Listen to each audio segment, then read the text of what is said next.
guys, welcome back to the Meaning of Podcast. This is the podcast where we talk about your favorite directors and the deeper meaning within their films. We are talking about the Oscars this week, and this is our second annual Cuddy Awards.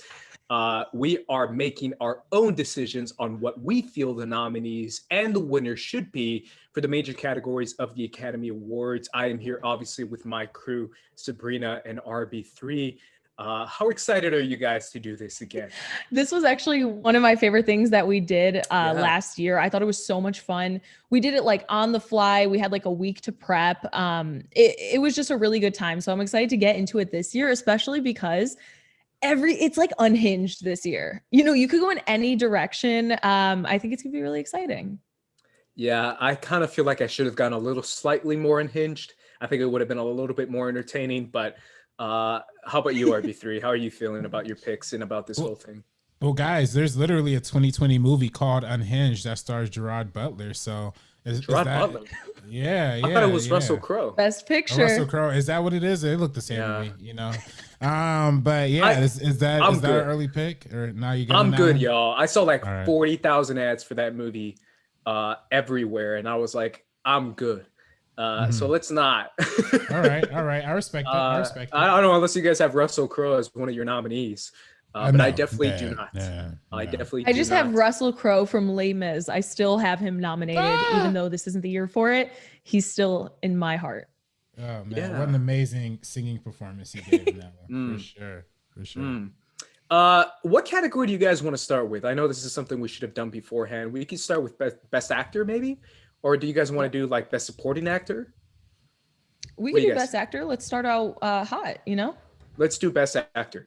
Alrighty, guys, for anyone who doesn't know the rules for the Cuddy Awards, we're going to give our 5 nominees, what we individually feel should be the 5 nominees for this category. We go all around the table, and then we decide eventually where to make certain adjustments and certain compromises as far as our picks, and see if we can make the best 5 nominees together, and then finally pick the winner right at the very end. Who wants to start? I could see you, Sabrina. You want to start. All right, I'll get started with mine. Obviously, out of all the categories, I feel like this is the one where the Oscars did the most right. I'm not straying too far from what they did. So for mine, I have Delroy Lindo, which is the mistake that they did make. Delroy Lindo for The Five Bloods, Chadwick Boseman for Ma Rainey's Black Bottom. I have Steven Yeun for Minari, Riz Ahmed for The Sound of Metal, and Sacha Baron Cohen for Borat. Okay. Wow. Okay. Sure. Yeah. RB3, what do you got? I mean, I don't know, man. I feel like me and Sabrina might be pretty unanimous on this one because I think we have the exact same. I'm close to you guys, but I still no difference, not at all. No, I also put Sacha Baron Cohen in for Borat 2. I really enjoyed his performance in Borat 2. So yeah, I'd rock with the homie on that one. And yeah, like you said, Delroy Lindo is the obvious snub out of everybody. This might be the quickest video we've ever done. Not because I have the same as you guys, but because I'm already outvoted, regardless of what happens. Well, you still have a chance, though. Yeah, okay. You can make an argument.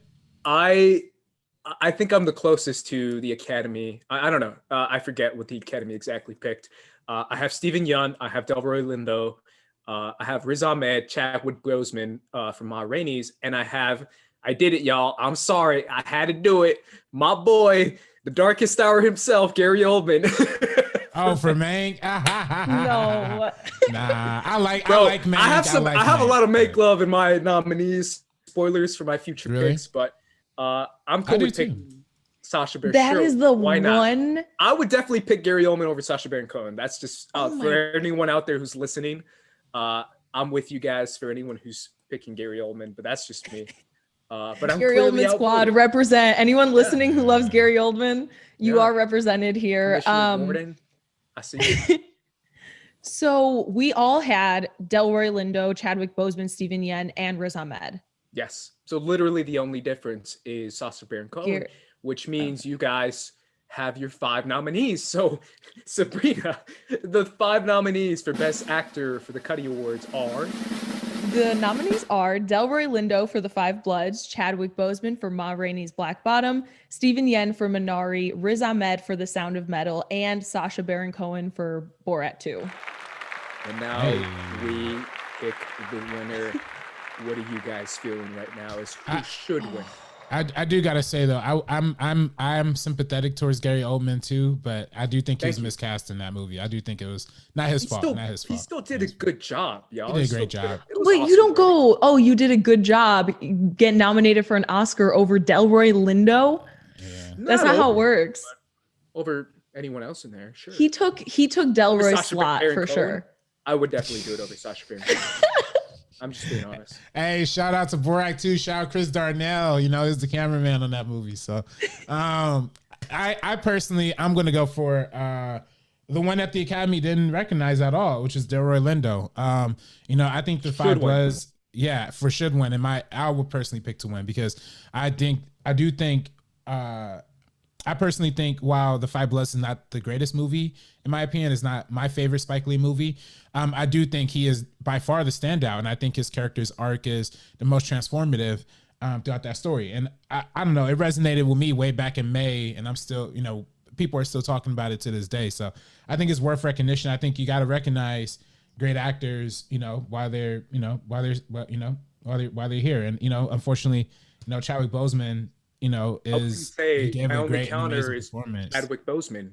Yeah, he gave an amazing performance too. So it's kind of hard to even pick between those two because it's like two top tier amazing performances, and they were even in the same movie together. They're even in Five Bloods together. So I don't know.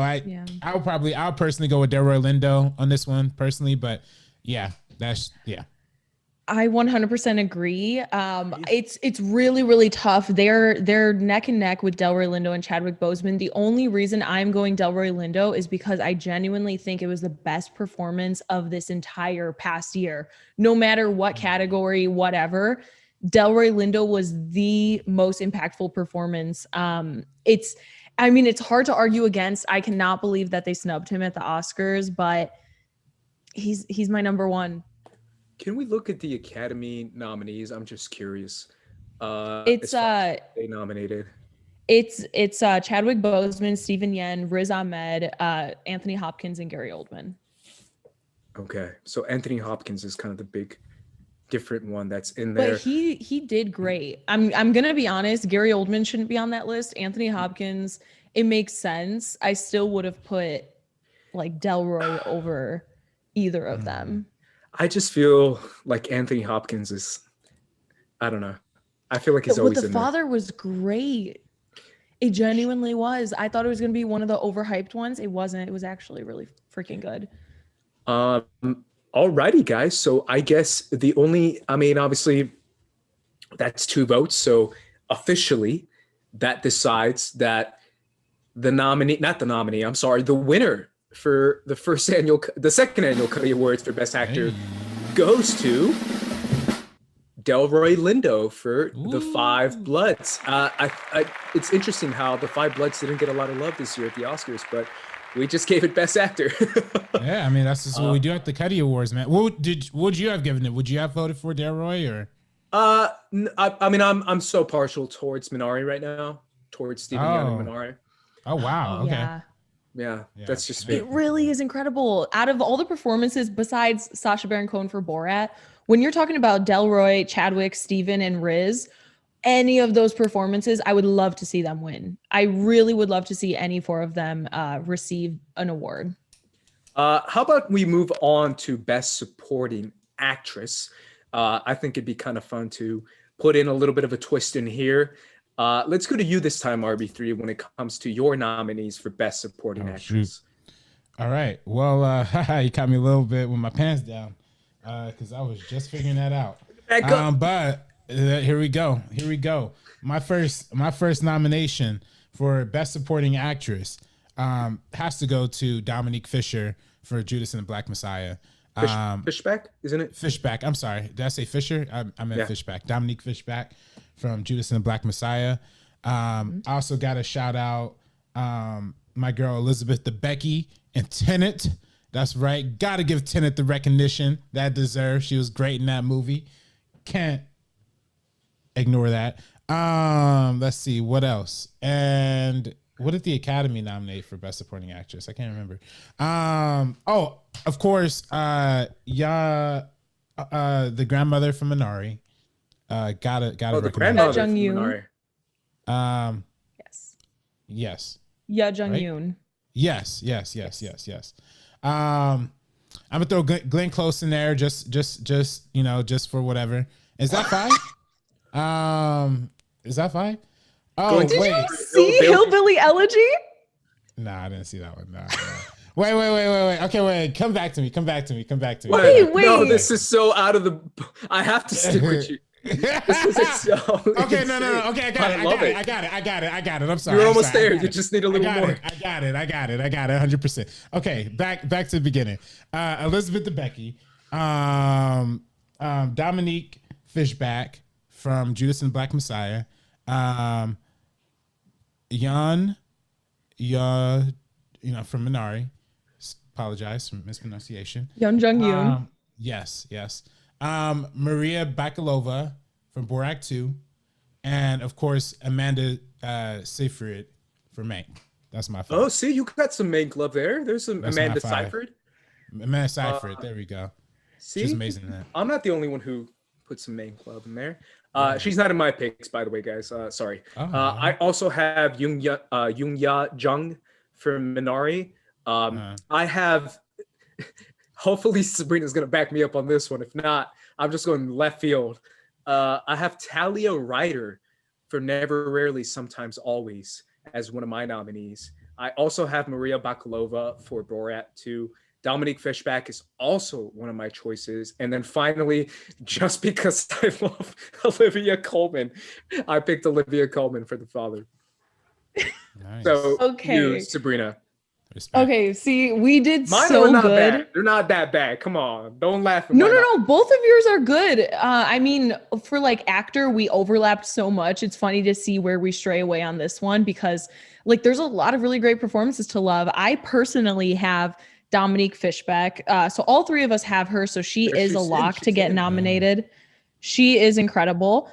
I also have Talia Ryder. Absolutely perfect. I also have Jung Yoon from Minari.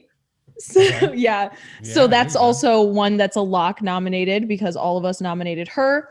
I have Olivia Cook from The Sound of Metal, and then Maria Bakalova from Borat too. Okay. Maria's officially, lock, right? Okay. We have Yoon Ya Jung. We have Maria Bakalova and Dominique Fishback. Those are three locks. Are 3. And then, do we want to say, can Talia Ryder overturn Elizabeth Debicki RB3? Is that okay? I respect that. I respect that. Because I think that's the only one that I'm just like, nah, I'm good. Yo. Why? She wasn't excellent in She was good. She was good. Yeah. She was really good. Awesome. She was the heart of the film. She's good. She's definitely good. I will definitely back you up on that, but not like Oscar good. So we have one more space. I personally, I know you have Olivia Colman, Andres. RB3, your extra one was Amanda Seyfried. And then I have Olivia Cook. Mm-hmm. So I guess we all kind of have to like battle it out as to maybe have somebody agree with a different person. Well, I know I could convince Ace about Mank. I know I can convince him about Amanda Seyfried. And the only reason why I give that one a little bit more is because, I think in the original, like we talked about Citizen Kane like extensively, and how that was loosely based off of William Randolph Hearst, and his like his love interest, and how like that ended up painting Amanda Seyfried's character in Mank. Who what's her name again in that movie? Man, I'm forgetting everything. Whatever. It's okay. Marion Davies. There we go. When she's playing like Marion Davies, like, she really adds another humanistic perspective to it in a way that I think like not a lot of actresses could. So I don't know. It could have been easy to get caught up in like doing an impersonation or something like that. But she was the one bright spot, not the one bright spot, but she was the brightest spot of Mank to me. So I would say I do agree with that. Yeah. That's how I go for that. I agree with that, and I like it. I just feel like for anyone who's seen The Sound of Metal, like 10 minutes in, I had no idea that was Olivia Cooke. Like it took me a hot minute and I'm just like, holy crap, because I didn't look up anything about the film. I'm like, is that her? Because I absolutely adore her in stuff like Me and Earl and the Dying Girl, Thoroughbreds, and she disappeared into this role. It's a perfect example of a super young actress absolutely blending in, because even with like Amanda in Mank, I'm still like, that's Amanda Seyfried. And that's not a bad thing at all, obviously. But Olivia Cooke just like disappeared into this one. Can I counter you by saying you said Me, Earl, and the Dying Girl? Mamma Mia, Amanda Seyfried. Hey, we gotta give it to her for Mamma Mia, bro. Here we go. I'm not gonna lie, I did watch that last night, and I still love both Mamma Mias. I don't care; they're comfort movies. But she didn't disappear into the role. Yo, we gotta give that makeup Oscar. If we're doing it to Glenn Close, we gotta do it to Amanda Seyfried. Yeah, no, exactly. I mean, all right, I can fold. True. If you guys are going Amanda, I'm still all love to Olivia Cooke. She did absolutely incredible, but I could go Amanda for this one. Okay, so officially our final nominees are Yoon Young-jun for Minari, Talia Ryder for Never Rarely Sometimes Always, Maria Bakalova for Borat 2, Dominique Fishback for Judas and the Black Messiah, and our last one is Amanda Seyfried for Mank. I like our nominees here. I don't know about you guys, but I think they turned out good. Shout out to Dominique Fishback. I think she deserves more love. Let's move on to Best Supporting Actor, which is... Wait, we need to pick our winner. Oh, our winner. I apologize. Who should win, guys? I'll start with you, Sabrina. I say Maria Bakalova. Genuinely. I think, imagine, I absolutely loved her. Her, like, being a newcomer, coming into a role like this where you got to stay in character in real life. You can't just be like, oh, cut, I'm living my normal life for a second. She's putting herself in, like, uncomfortable positions. I cannot imagine, like, with my anxiety, I truly cannot imagine being in anything like that. And she is an absolute star. Borat 2 was essentially her film. Without her, I don't know if it would have been as fresh or interesting as it was, because it worked 100% by passing the mantle of this to her. What do you think, RP3? Yeah, no, well, I mean, like, I absolutely agree. I think she is very deserving. I'm trying to think if there is something I legitimately enjoyed more. Part of me also wants to shout out Dominique Fishback, because I think she had like the toughest role like in that movie, because she had to play like kind of almost sideline to the main two players when it's when you're talking about Lakeith Stanfield and Dan Kaluuya. But I felt like her impact like resonated the hardest with me. So part of me also wants to say that, but I'm not gonna lie. I mean, Sabrina makes a very compelling like argument for Maria Bakalova, because she did have to put herself out there. She did actually get touched by Rudy Giuliani. Like, can you imagine that? Like, oh my gosh, being in a room with Rudy Giuliani and like doing that. Oh, dude, that's brave. That's brave. You talk about actors, like, you talk about, Christian Bale losing like 50 pounds in like 2 weeks and they call him brave and courageous. Nah, sitting in the room alone with Rudy Giuliani, now that's courageous. That's brave right there. So I also think part of the conversation centers around what you were saying, Sabrina, as far as, I mean, I would probably lean towards Dominique Fishback too, but the fact that Maria Bakalova is the movie, right? Versus Dominique Fishback isn't quite as heavily involved in the movie. I would probably, you know what I mean? Like maybe dock some points off that, just based off that by itself. The only counter I have too is the fact that I insist that you guys watch more Maria Bakalova interviews. Have you guys seen any at all? Yeah, no. I have. She is like kind of like a wild well, I know. I think she did interviews nutty. Kind of in character. Did she did like, because I was like, this is her in real life. She's literally like herself in real life. I just thought it was hysterical how she was kind of like this weird, quirky. Where is she from? Bulgarian, Bulgarian, right? Yeah, I think Bulgaria. Yeah, and she is kind of like this crazy, like, I did this thing and the crazy thing, and I came over here and wow, that was wild. And I started screaming, and it's like she's really like wild. And I was like, yo, she's confident and wild, and she's I like, love her. kind of like her character. It's something about the allure of it. I feel like we know nothing about her. She is a brand like new actress on the scene. And the fact that she got a role like this, that she was praised so heavily over the last year and coming from nothing to that, I just think is so interesting. And when you have an impact like that, I just feel like that captures something completely special. I feel like this performance genuinely, I mean, we're talking about the best of the best in filmmaking and in film over the last year. I think her role impacted people in a way that is like immeasurable. It's not emotional. It's not this. It's like a mix of all these different things. It's like laughing at ourselves in the state of like America over this past year. But then I don't know, finding all these new ways to like look at ourselves and look at our country and look at our society. It's like not impactful the same way something like Minari is. But at the same time, it's just as effective in a different way, if that makes sense. Yeah, I think a lot of what you're saying makes sense, considering the fact that she is kind of putting herself in a very difficult role, regardless of her confidence in that role. That shouldn't matter. The fact is that she did dominate that. And if she can do that, she can do anything in Hollywood. Like straight up, like if you can do this, you can do any comedy in Hollywood, and she definitely has a future ahead of her.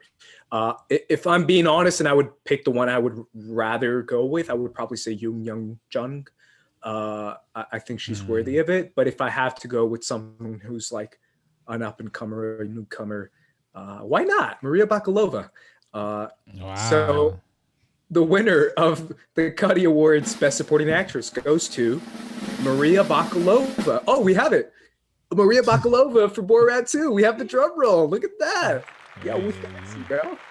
Yeah, we got to bring that out for the next one too. Next category is Best Supporting Actor. This is the one that I think is going to be the weirdest one for sure, at least for my list, because I have a lot of weird nominees. You guys want me to start off? Yeah. The first one I have is the one that is going to be like, is it a Best Supporting? Is it not? I don't know.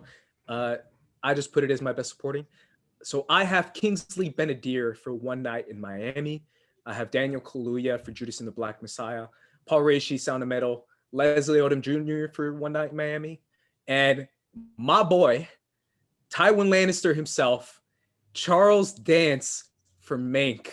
I put it in there. I had to, bro. I had to do it. I was like, bro, I gotta show love to this one old guy over this other old guy.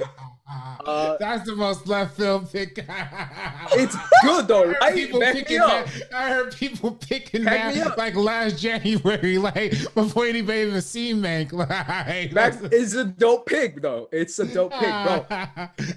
No one will understand the greatness that is Charles Dance. If you've seen The Crown, if you've seen Game of Thrones, if you've seen Dracula Untold, you know that Tywin Lannister, Charles Dance brings it. He always, bro, his 10-15 minutes of him being like this crazy old man, like asshole, and the way he talks down to Mankiewicz is incredible. I really do feel like everything in his movie that features Charles Dance is incredible.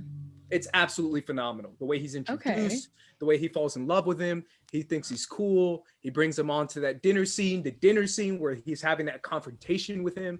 It's absolutely incredible. Back me up, RB3. Come on. Someone back me up. I mean, he is great. I mean, I ain't gonna lie, he is great. Like, he is great in that movie. I just never would have seen that coming. I personally wouldn't nominate him, but that's a fun pick. That's a fun pick. All right, sure. Sabrina, what are your picks? My picks are Daniel Kaluuya, Paul Raci, Coleman Domingo for Ma Rainey's Black Bottom. I thought that was a totally underrated performance. Love him so much. Great. And then I have Kingsley Ben-Adir as well and Leslie Odom Jr. It broke my heart. If I had one more space, Lakeith Stanfield would go on it. It absolutely broke my heart to kind of not have him on this list. But Kingsley Ben-Adir, Leslie Odom Jr., Coleman Domingo, Paul Raci, and Daniel Kaluuya. Dope. What about you, RB3? Okay, so this one might be a little bit crazy. I just made a last second shift just now. So I also got Daniel Kaluuya, obviously. Leslie Odom Jr. on there. And then I just added Kingsley Benadir for nominating as well. I also have my man David Strathairn from No Man's Land. He was Dave in No Man's Land. And I feel like he hasn't been in any conversation, but I feel like he's truly remarkable. And of course, I gotta show love. And y'all are gonna say I'm leaving out some good picks, but I gotta show love to the highest grossing movie of 2020. I got this man off the couch. I gotta shout out Martin Lawrence in Bad Boys 3. I got to give Martin Lawrence in Bad Boys 3 my nomination personally. He got up off the couch. He played the father. He gained a little weight, but it was all good, and he did his part. So I gotta give Martin Lawrence my last. I like that. I like that a lot. I would have never thought of it. I really like it. Yeah, cool. Yeah. All right, so we got to decide as far, because this is the most mix we have. Sabrina, you and I, we both had the same mindset when we thought of One Night in Miami. When we were like, why not both? With Kingsley Benadir and with Leslie Odom Jr. Yeah, no, but that's what I'm saying. Those two are our locks, I guess. If we and Daniel Kaluuya. And Daniel Kaluuya. So those are our three kind of locks with this one. Sure. You put Paul Raci, right, for Sound of Metal? Yes, I did. So, I mean, can we override RB3's Martin Lawrence pick for Paul Raci? Hey, man. I mean, can we? RB3, is that okay? Y'all can do whatever y'all want. I'm just shouting out my man's here. My man's Martin Lawrence. No. I mean, that's fair. I mean, Charles Dance not going to be in here, so I'm cool with that. Listen, I just had to give him a shout out. Hey, and all love and respect to Paul Raci. I had Paul Raci, and then y'all kept saying Kingsley Benadir, and I was like, all right, I got to put Kingsley Benadir, but maybe I should have crossed off Paul off and kept Martin Lawrence. Yeah, but he did it for the shout out. I did it for the shout out too. Yeah, I can't lie. I did Charles Dance. I know Charles Dance not gonna be in there, but I had to put him in there, bro. Yeah, gotta show love. Okay, so we still have one more spot. We have one spot left. Yes. So who's your other wild pick? Who was your wild pick, Sabrina? Coleman Domingo for Ma Rainey's Black Bottom. That's a good one. Lakeith Stanfield is also someone that, like, I mean, so damn good. What do you think, RB3? Again, I personally feel passionately. Oh, see, that's tough because I do like Ma Rainey, and I do like Dominique. What's the name again? Domingo. Coleman Domingo. I swear, this guy's like, he's been in so many good things. Right? He's been in so many good things. Everything, and he never gets love. I low-key just want to do it just to give him love. He was in if Bill Street Could Talk. He was my favorite part of that movie. That's right. And he's always, you just see him. Yeah, he's in a lot of TV stuff too, for sure. A lot of TV stuff. But I mean, at the same time, I'm not gonna lie. I feel personally passionate about my homie Dave from No Man's Land, because I mean, he's the one, like, they used a mix of non-actors and actors throughout the movie, but he's the one who actually has been in movies before. He has actual acting experience, and I just think he just gave a genuinely great performance as, like, this dude who first lost his purpose, but then found his purpose in falling in love with, Frances McDormand's character, and how is he going to see that through, and like that kind of like tug and pull. I don't know. It was kind of heartbreaking and sincere. He's been in a lot of stuff too. That's what I'm saying. Yeah, he's a character actor. Yeah, he's a character. Yeah, he's like the definition of a character actor. I just love to shout out. He's great in Godzilla. Is he in Godzilla? I know he's in Godzilla. Yeah, he's in all the Godzilla King of Monsters and Godzilla 2014.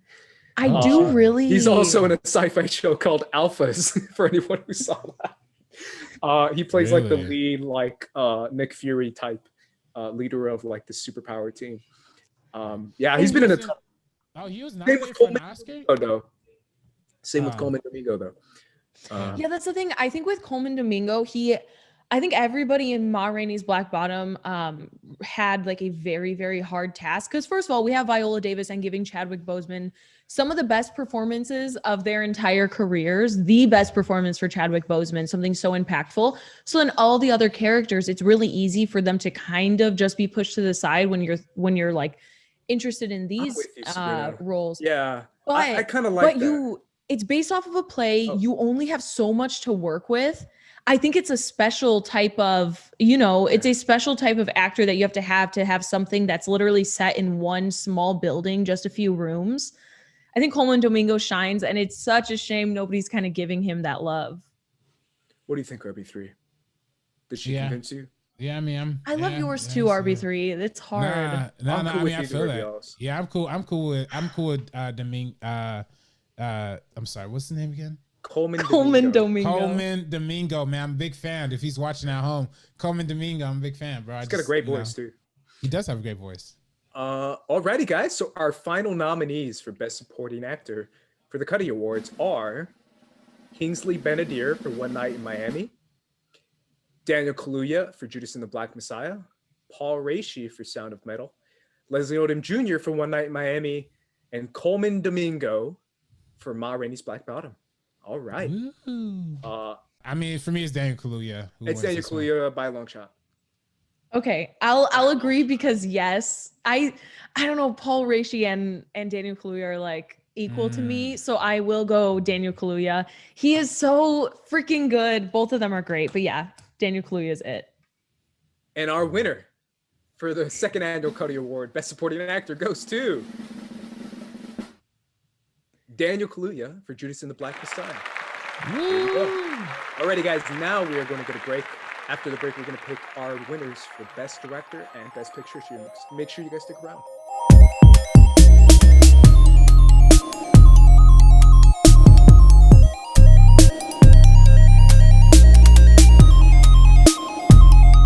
Did you watch First Cut Live this week? Well, if you didn't, we went through and ranked all the Best Picture winners from 2009 to 2019 and ranked them on a tier list.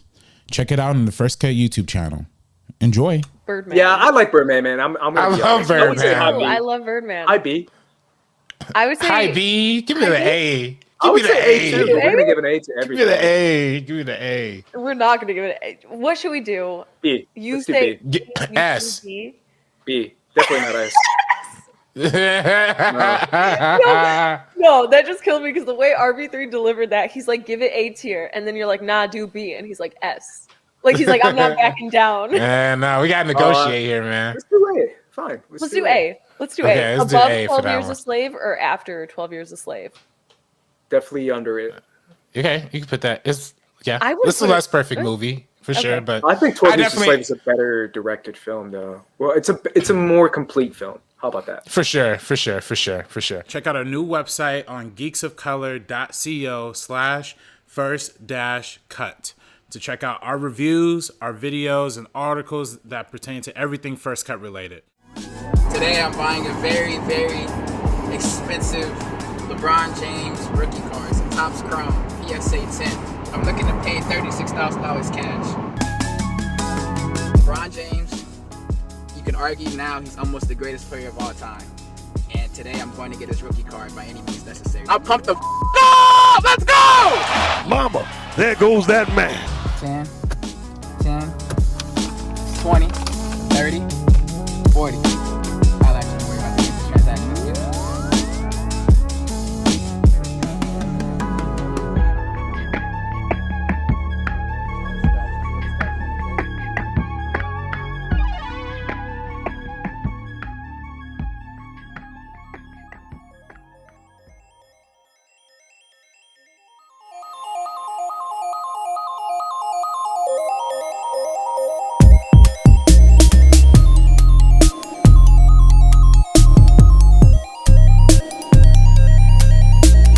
What is up, guys? Welcome back to the second annual Cuddy Awards. We are picking now our nominees for Best Actress. So let's start with you, RB3, Best Actress. Who are your 5 nominees? Best Actress. All right. Well, this was a amazing year for lead actresses. Sometimes it's a little tough to fill this category, just because of the nature of Hollywood. But yeah, I have a 5 that are great to me. I'm going to start off with Rosamund Pike for I Care a Lot on Netflix. I know that's a hot take. I know no one else is recognizing that, but I really enjoyed her performance. I thought it was a good mix of funny, but also suspense and all, just everything about her performance. And she didn't get any recognition for Gone Girl back in the day. I believe she got a nomination, but I think she should have won personally. So I want to shout her out again here. I also want to shout out Carey Mulligan for Promising Young Woman. Obviously, one of the front runners. Viola Davis for Ma Rainey's Black Bottom. Frances McDormand for No Man's Land. And again, a movie that I shouted out in the top 10 or top 5 directors of 2020. But I want to recognize the lead actress this time is Rashad Blank for the 40-year-old version. So she led that film. She also wrote it, directed, and produced it. So, and she had a great performance in it. You really got wrapped up in her character during that film. So that's what I want to recognize. Those are great nominees, man. Sabrina, what are yours? I have Sydney Flanagan for Never, Rarely, Sometimes, Always. I also have Jessie Buckley for I'm Thinking of Ending Things. Carey Mulligan for Promising Young Woman. Zendaya for Malcolm and Marie. Cinematic masterpiece. Oh, that's a hot take. Malcolm and Marie. And Viola Davis, of course. Wow, we have a lot of mixes. Yeah. All right, mine are kind of funky too. The first one I have is Sydney Flanagan for Never, Rarely, Sometimes, Always. I have Julia Garner for The Assistant. I am the one guy who saw that movie, and I was blown away by her. I saw it. Still blown away by her. I think she's incredible.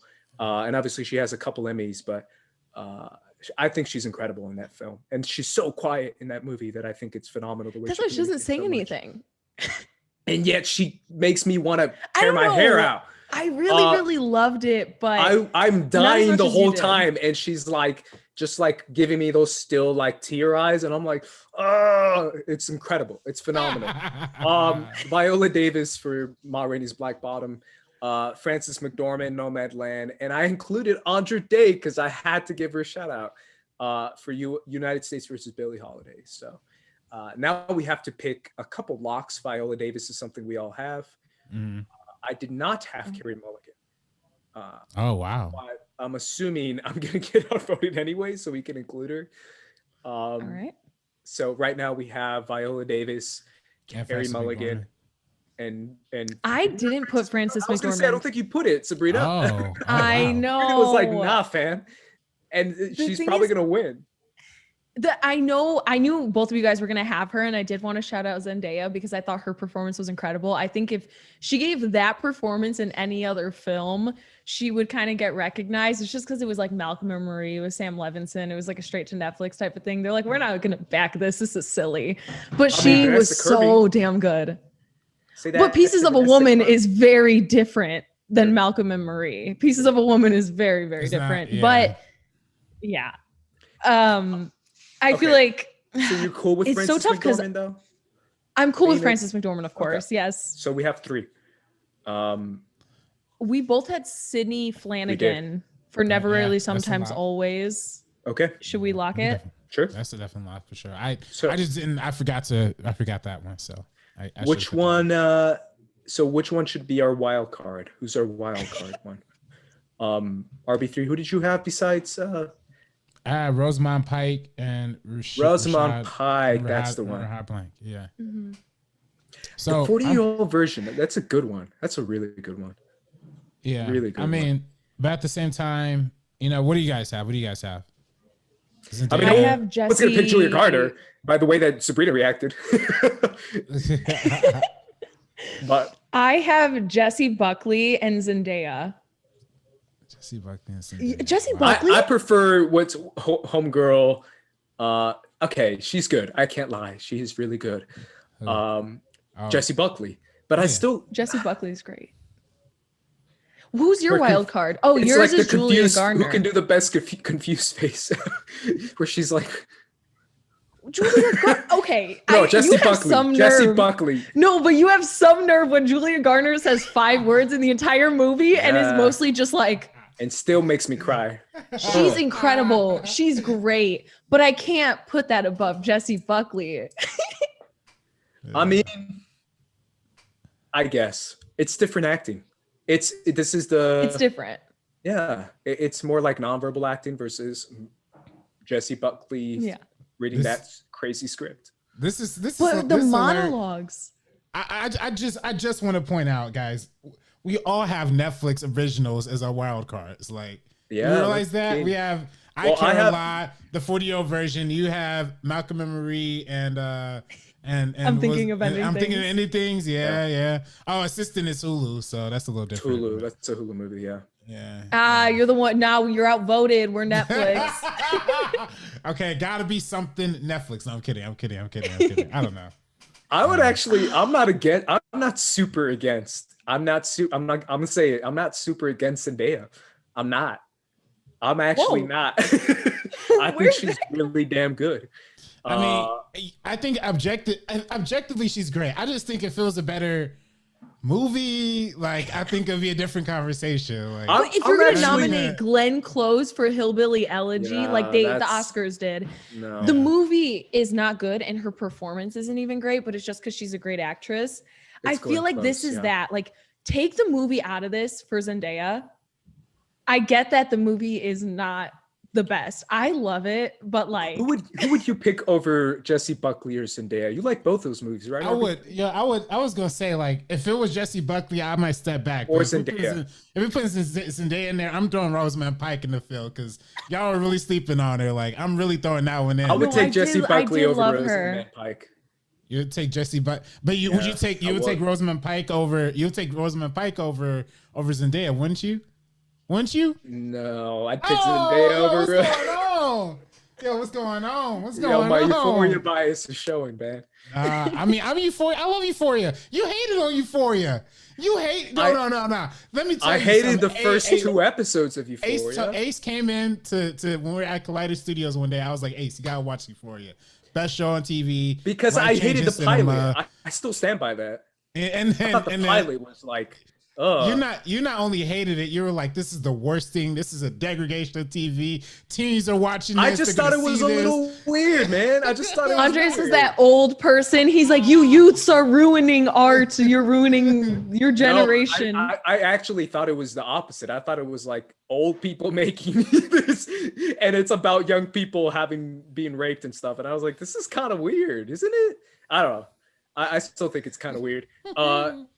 At least the final episodes were better than the first one, but okay, all right. So I guess still think Zendaya is incredible in that. I watched all the whole season and she's phenomenal. So is Zendaya. But I'd lean Jessie Buckley. I would go Jessie Buckley over Rosamund, Zendaya, and Jessie. I still stand by that I think she is so damn good. I cannot even believe I'm Thinking of Anything's didn't get adapted screenplay somewhere in there. Like, it deserved it. What do you mean? Whatever. Shout out to Julia Garner. I think you're incredible. Everyone else here is a hater. Alrighty, guys. Our nominees are for Best Actress. Our nominees are Viola Davis for Ma Rainey's Black Bottom, Carey Mulligan for Promising Young Woman, Frances McDormand for Nomadland, Sydney Flanagan for Never, Rarely, Sometimes, Always, and my girl Jessie Buckley for I'm Thinking of Ending Things. Yeah, that's a great list, man. This is a 5. Alrighty, guys. Best category of all. Best director. We know. Winner. Oh, we gotta pick a winner. Damn it. I keep doing that. Alrighty. Our winner. Who should win? According to you. I'll start with you, Sabrina. Be honest. I say Sydney Flanagan is my winner. Wow. I say Sydney Flanagan. Well, okay. I know that's controversial, man, but what do you think, RB3? You think Viola Davis? I was gonna say Viola Davis, but yeah, I mean, go for it. That's my other one. Viola Davis is my second. Yeah. Great. She's really in that role. Yeah, she is, and she does great. I mean, I think she definitely deserves a Best Lead Actress win. After all these years. But I mean, again, I'm not mad at Sydney Flanagan. She was an amazing performance. She didn't even get any recognition this year for any type of awards. No, she got Independent Spirit. She did get nominated. Yes, she did. Good for her. And I mean, imagine if she was nominated for an Oscar and they could use, because like they do like the clips, and they could use that one scene, like the titular scene. Yeah. That is, oh my God, I have chills just thinking about it. The most heartbreaking thing I've ever seen. But Viola was incredible. It's like 50-50 with me. I think Sydney Flanagan's my winner. Okay. But I'm sticking with it, and RB3 is cool with it. So our winner, RB3, drum roll, please. For Best Actress in the Cuddy Awards goes to Sydney Flanagan for Never, Rarely, Sometimes, Always. Wow, it's crazy. Look at us, man. All right, now we go to my favorite category, which is Best Director. I'll start this one out.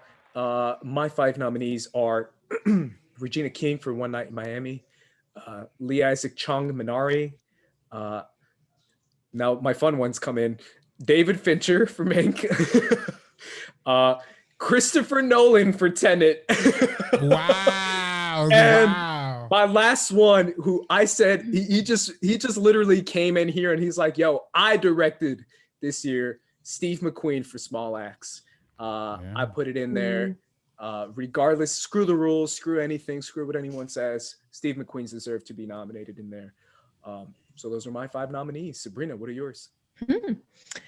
I like it. I like it a lot. My nominees are Regina King, Chloe Zhao, Lee Isaac Chung, Eliza Hittman for Never, Rarely, Sometimes, Always, and Charlie Kaufman for I'm Thinking of Ending Things. Oh, wow. Interesting. You put Christopher Nolan. You put Christopher Nolan. I don't even want to hear anything. Nomination. That's a worthy nomination. Chris, come on. You directed the crap out of that movie. You directed the crap out of Tenet, man. Come on now. Come on. Charlie Kaufman directed the crap out of I'm Thinking of Ending Things. Did he though? Yo. Did he? Yes, he did. RB3, Objectively. what are your picks? My picks, these are great, man. My picks are Chloe Zhao, Nomadland, Regina King, One Night in Miami, Lee Isaac Chung, Minari, Shaka King from Judas and the Black Messiah. I like that. And this one was tough because it kind of came down to my favorite old white men. Was it going to be Fincher? Was it going to be Nolan? But I ultimately decided, because of Nolan's egregious comments this year, or in 2020, I had to give Fincher the love over Mr. Nolan this time, just this time around. But it's a worthy nominee, right? Come on, he directed the crap out of Tenet. He did direct the crap out of it. It was one of his better directorial efforts, just not on a writing perspective. I need a little work. For sure. So we all have Regina King. We all have Lee Isaac Chung. You guys have Chloe Zhao, so that's 3 right there. Who you didn't have else Chloe Zhao? Did you not have Chloe Zhao? Whoa. No. You put Christopher. I did. All right. Just to give him love, bro. Just to be like, yo, what's good? I respect it. I was really, really debating Lee Wanell. Lee Wanell directed the crap out of The Invisible Man. Yeah. Oh my god. I wouldn't say Oscar. I don't know. I would Can I go back? I'm sorry. Can we go back to Best Actress? And can I take off Rosamund Pike? No. And can I put on Elizabeth Moss for? See, I would have given you that. I would have given you. And do that? I would lean more towards that over a director nominee, though. I don't know about director. Who else I do. Who else did you say besides that? You said a good one. Eliza Hittman. That's a great one. Yes, Eliza Hittman and Charlie Kaufman were my 2 wild cards. RB3. Shaka King's another good one that I'm cool with. So are you cool with Eliza Hittman being in there, RB3? Because I would love that. Yeah. So that's Eliza Hittman is number 4, right? That would be number 4. Mm-hmm. Who are you guys feeling for number 5? And I'm not going to go with Kaufman. I would go with Shaka King, if I'm being honest. I think that's a well-directed movie, a really well-directed movie. I would go Christopher Nolan. Or David Fincher. Oh, we do have 2 Finchers. We do have 2 Finchers. Oh, you do have 2 Finchers. We could go David Fincher. Let's give it to Fincher, man. Let's do it. I'm down. Alrighty. So our 5 that's 5, right? Yes. Yeah. Okay. So our 5 nominees, I'll give it to you this time, Sabrina, because you actually have them. For Best Director are. Our nominees are Eliza Hittman for Never, Rarely, Sometimes, Always, Chloe Zhao for Nomadland, Regina King for One Night in Miami, Lee Isaac Chung for Minari, and David Fincher for Mank. Hey, that's a good 5. I feel like. Who should be the winner, guys? What do you guys think? Lee Isaac Chung. Ooh, I'm backing you up 100%. 100%. Okay. 100%. All right. Who do you think? If are that's how y'all feel, I mean, that's what y'all feeling. I mean, if that's what y'all giving it to, we have no Arbiters choice. out here like, yo, Eliza Hittman though. No, I mean, I love Chloe Zhao. I mean, I think, you know, she, I mean, I love No Man's Land. I mean, I think that was a transformative movie. I think that was a very well directed movie. I don't know. I mean, that's just what I'd go with. I guess she's getting recognition everywhere else, but. Yeah, and just the complete nature of what Minari is really remarkable. If you consider like kid actors, the performances you get from that, from the adult actors to the music, to the score, to the cutting, to the editing, the shots, the cinematography, all that coming together. That's Lee Isaac Chung. Shoot, but